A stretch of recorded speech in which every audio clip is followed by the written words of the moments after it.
To su redom u petak 11. oktobra u Novom Sadu, prijateljski meč. Pre svega, dobar dan svima.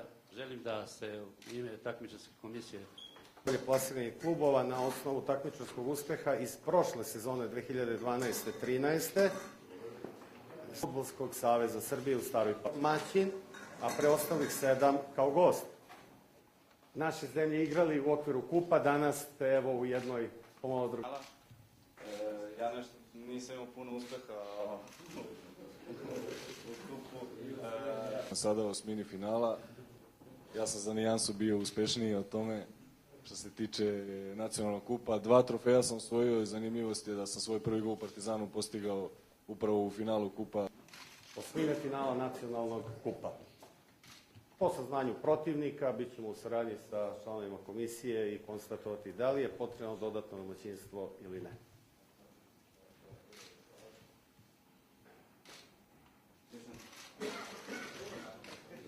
Partizan Beograd, Nenad Tomović je krenuo. Neko će reći odgovornost. Svih 8 klubova su trenutno u šeširu. Iz ruku Radoslava Petrovića do saznanja i meča 30. oktobra Partizan protiv Radničkog iz Niša. Jelen Super lige iz gornjeg dola tabele susreće se i u kupu.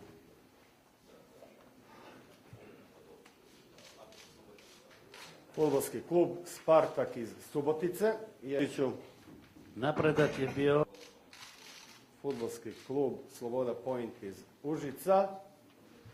Užičani će igrati protiv Voždovca. Gospodin Miloševiću da konstatuje.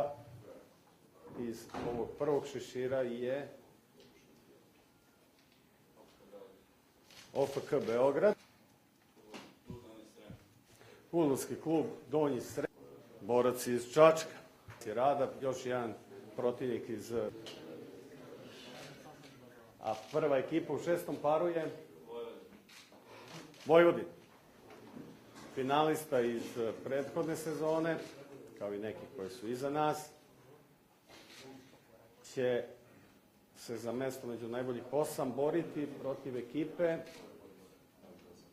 Novog Pazara. Osmine finala 30. oktobra igrati protiv Čukaričkog. Mi spletom okolnosti takođe, ali naravno obavit ćemo sve.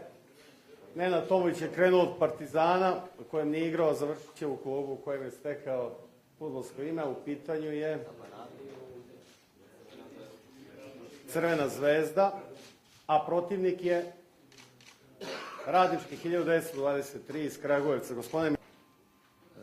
kao gostujuća ekipa, Kragujevac je